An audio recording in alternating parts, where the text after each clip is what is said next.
Assalamualaikum Ustadz, waalaikumsalam warahmatullahi wabarakatuh. Semoga Allah menjaga dan memberi keberkahan kepada Ustadz dan keluarga, amin ya rabbal amin ya rabbal. Begitu juga dengan semua kita, para tim, terus jamaah yang bertanya, dan juga jangan lupa doakan Al-Imam Ibnul Qayyim rahimahullah dalam sesi ini. Saya ingin bertanya Ustadz, sejauh mana kita bersabar di atas musibah rumah tangga? Di titik apa kita boleh menyerah?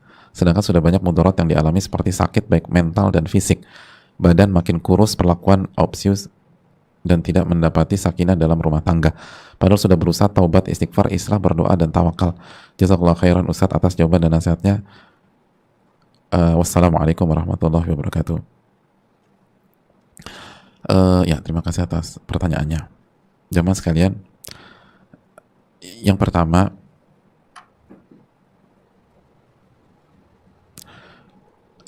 hadirin, sabar itu ketika ditanya sampai kapan, maka jawabannya, oh kalau pertanyaannya ada sabar itu ada batasnya nggak sih Pak Ustadz? Ada.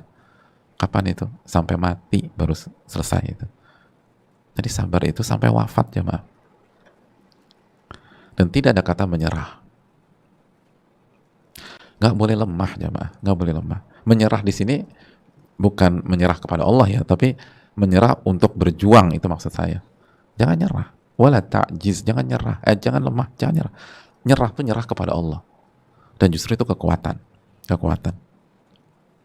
Namun bukan berarti ketika para ulama kita mengatakan sabar,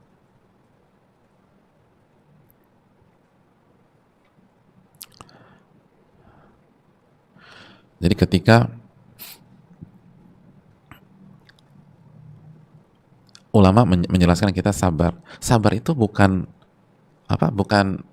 bukan pasif, bukan diem, dan bukan sebatas nerima apa yang dikasih ke kita tanpa ada perjuangan, bukan. Tapi tadi kita jelaskan, sabar itu dengan menyerahkan kepada Allah. Dan insya Allah nanti pada pertemuan yang akan datang, insya Allah kita jelaskan yang dimaksud sabar itu apa sih. Kan ini kita pelan-pelan nih jamaah. Ini kan kita ngaji kitab. Jadi nggak semuanya tuntas dalam sesi ini, tapi pelan-pelan lah. Kalau ditanya sabar sampai kapan, ya sampai mati. Tapi bisa jadi yang ada di benak kita dan yang diinginkan para ulama itu beda. Artinya bisa jadi salah satu bentuk kita sabar dalam menjalani hidup dan rumah tangga kita bercerai. Kenapa? Karena Allah perintahkan kita untuk bercerai jika kasusnya seperti ini. Nggak bisa dipertahankan. Justru kalau kita bertahan, itu bukan sabar yang benar. Gitu loh maksudnya.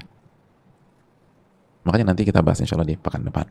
Yang penting kita tahu dulu nih, kewajiban kita kalau ada musibah dan ujian, taslim dan sabar gitu.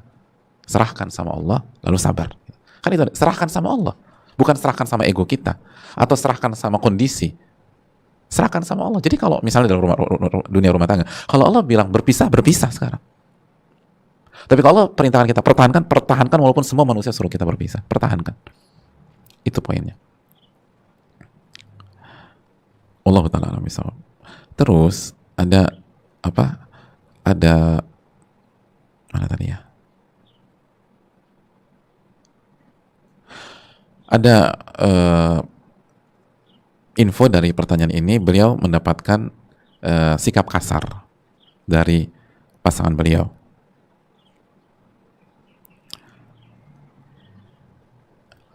Ini harus dicek. Artinya kalau memang ada KDRT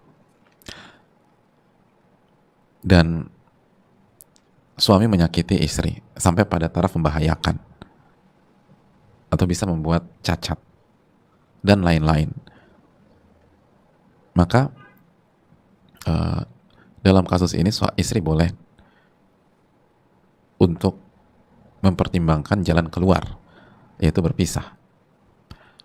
Tapi tetap jadikan perpisahan itu solusi terakhir.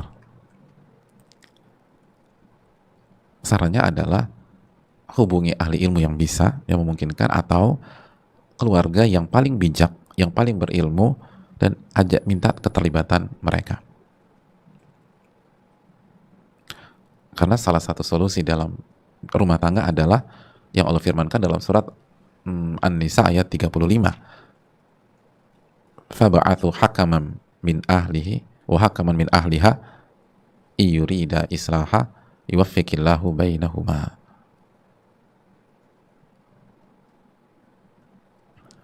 Jadi eh, perwakilan dari suami ketemu sama perwakilan dari istri, dan mereka dinamakan hakam. Cari yang paling bijak, yang paling hikmah, yang paling berilmu, lalu musyawarahkan. Begitu. Musyawarahkan. Dan evaluasi diri.